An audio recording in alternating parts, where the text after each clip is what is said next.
தாய்மாமனுக்கும் மருமகனுக்கும் மேடையில் நடைபெற்ற வார்த்தை போர். அதிமுக வேட்பாளர் அறிமுக கூட்டத்தில் முன்னாள் அமைச்சருக்கும் தூத்துக்குடி அதிமுக வேட்பாளருக்கும் இடையே பரபரப்பு. தூத்துக்குடி மாவட்டத்தின் அதிமுக வேட்பாளராக அறிமுகம் செய்யப்பட்டுள்ள எலும்புமுறிவு வைத்தியர் சிவசாமி வேலுமணி என்பவர் அதிமுக வேட்பாளராக அறிவிக்கப்பட்டுள்ளார். இந்த நிலையில் இந்த வேட்பாளர் தூத்துக்குடி அதிமுக தெற்கு மாவட்ட செயலாளர் மற்றும் முன்னாள் பால்வளத்துறை அமைச்சருமான சண்முகநாதனின் சொந்த மருமகன் ஆவார். தூத்துக்குடி குரூப் 1 தேர்வில் சாத்தான்குளம் அருகே வடக்கு உடைப்பிரிப்பு மாணவி ஜெபி கிரேசியா வெற்றி பெற்றுள்ளார். ஊர் பொதுமக்கள் சால்வை அணிவித்து நேரில் வாழ்த்து தெரிவித்தனர். தாய்மாமனுக்கும் மருமகனுக்கும் மேடையில் நடைபெற்ற வார்த்தை போர். அதிமுக வேட்பாளர் அறிமுக கூட்டத்தில் முன்னாள் அமைச்சருக்கும் தூத்துக்குடி அதிமுக வேட்பாளருக்கும் இடையே பரபரப்பு. தூத்துக்குடி மாவட்டத்தின் அதிமுக வேட்பாளராக அறிமுகம் செய்யப்பட்டுள்ள எலும்புமுறிவு வைத்தியர் சிவசாமி வேலுமணி என்பவர் அதிமுக வேட்பாளராக அறிவிக்கப்பட்டுள்ளார். இந்த நிலையில் இந்த வேட்பாளர் தூத்துக்குடி அதிமுக தெற்கு மாவட்ட செயலாளர் மற்றும் முன்னாள் பால்வளத்துறை அமைச்சருமான சண்முகநாதனின் சொந்த மருமகன் ஆவார். இந்த நிலையில் இன்று தென்திருப்பிரையில் வேட்பாளர் அறிமுக கூட்டம் நடைபெற்றது. இந்த கூட்டத்தில் முன்னாள் அமைச்சர் சண்முகநாதன் கலந்து கொண்டு அதிமுக வேட்பாளரான தனது மருமகன் சிவசாமி வேலுமணியை அறிமுகம் செய்து வைத்து உரையாற்றினார். அப்போது பேசிக் கொண்டிருந்த வேட்பாளர் சிவசாமி வேலுமணி, நான் தூத்துக்குடி நாடாளுமன்ற தொகுதியில் வெற்றி பெற்று நாடாளுமன்ற உறுப்பினராக தேர்வு செய்யப்பட்டால் திருச்செந்தூர் சட்டமன்ற தொகுதியில் அதிமுக சார்பில் எம்எல்ஏ வேட்பாளராக போட்டியிடும் நபருக்கு தேர்தலுக்காக நான் முழு செலவையும் ஏற்பேன் என தாராள மனசுக்காரராக பேசினார். அப்போது அடுத்து பேசிய முன்னாள் அமைச்சர் சண்முகநாதன் பேசும்போது, வேட்பாளராகிய நீங்கள் முதலில் உங்களுக்கு வேட்பாளர் சீட்டு வாங்கி தந்தது முன்னாள் அமைச்சர் கடம்பூர் ராஜுதான் என ஊர் முழுக்க பேசிக் கொண்டிருக்கிறீர்கள். இது நல்லதல்ல. உங்களுக்கு சீட்டு தந்தது தமிழக முன்னாள் முதல்வர் எடப்பாடி பழனிசாமி தான் சீட் தந்தார்.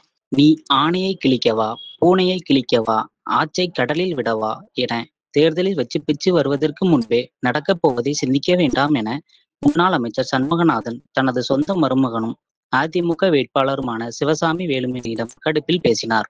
மேலும் உடனிருந்த வேட்பாளர் அமைச்சர் பேச்சை கண்டு அதிர்ந்து போன விரக்தியில், நான் அதைத்தான் கூறியிருந்தேன் என முன்னாள் அமைச்சர் சண்முகநாதன் பேசிக் கொண்டிருக்கும் போதே அவரின் அருகில் அமர்ந்திருந்த கட்சி நிர்வாகி ஒருவரிடம் சமாளித்தார். உடனே மீண்டும் கடுப்பான முன்னாள் அமைச்சரான சண்முகநாதன், இந்தா மைக்கை பிடி என வேட்பாளரான சிவசாமி வேலுமணியிடம் மைக்கை கொடுத்துவிட்டு கடுப்பில் அவரின் இடத்துக்கே சென்று அமர்ந்து விட்டார். இந்த சம்பவத்தால் அங்கு பெரும் பரபரப்பு ஏற்பட்டது. மேலும் அதிமுக வேட்பாளர் சிவசாமி வேலுமணி முன்னாள் அமைச்சர் சண்முகநாதன் சொந்த மருமகன் என்றாலும் அமைச்சரின் இந்த கடுகடுப்பான பேச்சு அரசியல் வட்டாரத்தில் பரபரப்பை ஏற்படுத்தியுள்ளது. இங்க உட்கார்ந்து இருக்கக்கூடிய யார் வேணும்னாலும் நாளைக்கு மேல உட்கார்ந்து பதவிக்கு வந்து அழகு பார்க்கக்கூடிய கட்சி அண்ணா திராவிட முன்னேற்ற கழக கட்சி தான். திமுகவில் அப்படி கிடையாது. குடும்ப ஆட்சி, குடும்பம் தான் பதவிக்கு வரணும். தூத்துக்குடியில திமுக விருப்பம் மனுக்கு, திமுக தொண்டர்களுக்கு யாருக்கும் விருப்பம் மனு கொடுக்கிறதுக்கு கூட அங்க அனுமதி இல்லை. திராவிட முன்னேற்ற கழகத்தை விட நம்ம அதிக வாக்குகள் வித்தியாசத்தில் வெற்றி பெற போகும்போது இன்றைக்கு சத்தியமாக சொல்கிறேன், நான் நாடாளுமன்ற உறுப்பினராக வெற்றி பெற்றால் திருச்செந்தூர்ல யாரு நம்ம அதிமுக அதிகப்படியான வாக்குகள் வித்தியாசத்தில் வெற்றி பெற்றால் அந்த தொகுதியில வரக்கூடிய சட்டமன்ற தொகுதி திருச்செந்தூர் தொகுதியில எடப்பாடியார் யார வேட்பாளராக இருக்கிறாலும் அந்த முழு செலவில் சத்தியமாக நான் ஏற்றுக்கொள்கிறேன்.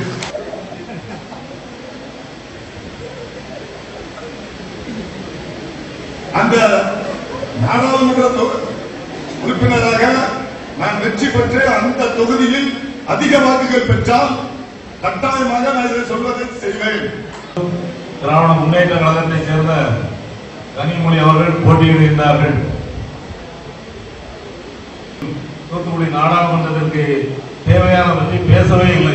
முறையா சொல்லிட்டா போதும். அதை விட்டு கோழி பிடிக்க முடியாம வானத்தில் பார்க்கிற போய் பிடிக்க போறீங்க கதையில அப்படிலாம் பேச வேண்டாம். பேசுறத ஒழுங்கா பேசணுன்ற இந்த நேரத்தில் சொல்லிக்கிறேன். பேசுற இடத்துல எடப்பாடியார் தான் ரெட்டலைக்கு தான் ஓட்டு, அனைத்து அண்ணா திராவிட முன்னேற்ற கழகத்துக்கு தான் ஓட்டு, வேட்பாளருங்கிறது எத்தனை பேர் வருவாங்க, அங்க இருக்கிறவங்களும் திடீர்னு வருவாங்க, எல்லாருமே வேட்பாளராக வருவாங்க. உனக்கு வந்து எனக்கு தவப்பு மாதிரி கடம்பூராஜ் தான் எனக்கு சீட்டு வாங்கி தந்தாருன்னு பேசிக்கிட்டு அலைகிறார். அப்போ அந்த வார்த்தைகள் எல்லாம் விட தவப்பு மாதிரி கையை பிடிச்சி எடுத்து போய் ஜாதகம் பார்த்து அதை பார்த்து இதை பார்த்து இவரை வேட்பாளராகிறது கடம்பூராஜ் தான். அதை சொன்னா எவரும் ஓட்டு போட மாட்டான். எடப்பாடியார் தான் உனக்கு தந்திருக்காரு, எடப்பாடியார் தான் ரெட்டலை சின்னத்துக்குரியாரு படிவத்தில் கையெழுத்து கொடுத்திருக்காரு. மனசுல வரணும். இருக்கிற கலர் தொண்டர்கள் யாருனாலும் சரி ரெட்டலை சின்னத்துக்கு ஓட்டு போட மக்கள் தான் வந்திருக்காங்களே தவிர வேற யாருடைய எதுக்கும் இல்லை. நானே இந்த கட்சியோடு போனாலும் என் கூட நான் விரும்பி வர மாட்டான். நானே சுயேட்சா கூட 5000 ஓட்டு வாங்க முடியாது. இதுதான் அதிமுகவுடைய நிலைமை. தூத்துக்குடி குரூப் 1 தேர்வில் சாத்தான்குளம் அருகே வடக்கு உடைப்பிரிப்பு மாணவி ஜெபி கிரேசியா வெற்றி பெற்றுள்ளார். ஊர் பொதுமக்கள் சால்வை அணிவித்து நேரில் வாழ்த்து தெரிவித்தனர். சாத்தான்குளம் அருகே உள்ள வடக்கு உடைப்பிரிப்பை சேர்ந்தவர் தேவ ஆசீர்வாதம், சுசிலா ராஜநாயகி ஆகிய ஆசிரியர் தம்பதியரின் மகள் ஜெபி கிரேசியா. இவருக்கு 2 தங்கைகள் ஞான்சி, ஜெயபிளஸி உள்ளனர். ஜெய கிரேசியா தற்போது வெளியிடப்பட்டுள்ள தமிழ்நாடு அரசு பணியாளர் தேர்வாணையம் குரூப் 1 தேர்வில் மாநில அளவில் 9வது இடத்தில் வெற்றி பெற்றுள்ளார். இதன் மூலம் உதவி கலெக்டர் பணியிடத்துக்கு தேர்வாகி உள்ளார். இது குறித்து குரூப் 1 தேர்வில் வெற்றி பெற்ற மாணவி ஜெபி கிரேசியா கூறுகையில், நான் கல்லூரி படிப்பை முடித்து கடந்த 2019ஆம் ஆண்டு குரூப் 1 தேர்வு எழுதினேன். ஆனால் தேர்வாகாததால் நடப்பு ஆண்டு நடந்த குரூப் 1 தேர்வு மீண்டும் எழுதினேன். அதில் முடிவுகள் தற்போது அறிவிக்கப்பட்டதில் அத்தேர்வில் வெற்றி பெற்று மாநில அளவில் 9வது இடத்தில் தேர்வாகி உள்ளேன். இதன் மூலம் உதவி கலெக்டர் பணியிடத்துக்கு தகுதி பெற்றுள்ளேன். எனது வெற்றியானது கடவுளின் கிருபையாலும் எனது பெற்றோரின் உதவியாலும் கிடைத்துள்ளது. இதற்கு மனமார்ந்த நன்றியை தெரிவித்துக் கொள்கிறேன். குரூப் 1 தேர்வில் மாநில அளவில் 9ஆம் இடத்தில் வெற்றி பெற்ற ஜெபி கிரேசியாவை முன்னாள் ஒன்றிய கவுன்சிலர் கார்த்தீஸ்வரன், ஊர் பிரமுகர்கள் லிங்கவேல், செந்தில்வேல், முருகானந்தம், மாசானமுத்து மற்றும் உறவினர்கள் வாழ்த்து தெரிவித்துள்ளனர். வணக்கம், என்னோட பேர் வந்து ஜெஃபி கிரேசியா. நான் தூத்துக்குடி மாவட்டம். என்னோட சொந்த கிராமம் வந்து வடக்குடைப்பிறப்பு. நான் இப்போ நடந்திருக்கிற குரூப் 1 எக்ஸாமில் வந்து ஸ்டேட் லெவலில் 9th ரேங்க் வாங்கியிருக்கேன். இதுக்கு வந்து நான் 2019ல இருந்தே நான் வந்து ஹார்ட் ஒர்க் பண்ணிட்டு இருக்கேன். என்னோட 5 years ஆஃப் வெயிட்டுக்கு கிடைச்ச ஒரு பெரிய ஒரு கிஃப்ட். இதுக்கெல்லாம் முக்கியமான காரணம் முதல்ல கடவுளோட கிருபை, அதுக்கப்புறம் அப்பா அம்மாவோட சப்போர்ட். எல்லா டைம்ல எனக்கு வந்து கன்சிஸ்டண்டா அவங்க சப்போர்ட் பண்ணாங்க. இது என்னோட வந்து செகண்ட் அட்டெம்ப்ட். என்னோட ஃபர்ஸ்ட் அட்டெம்ப்ட்ல வந்து நான் கிளியர் பண்ணலனாலும் அடுத்த அட்டெம்ப்ட்டுக்கு வந்து என்னோட குடும்பம் எல்லாமே வந்து ஊக்குவிச்சாங்க. என்னோட கிராமத்து மக்களும் ரொம்ப சப்போர்ட் பண்ணாங்க.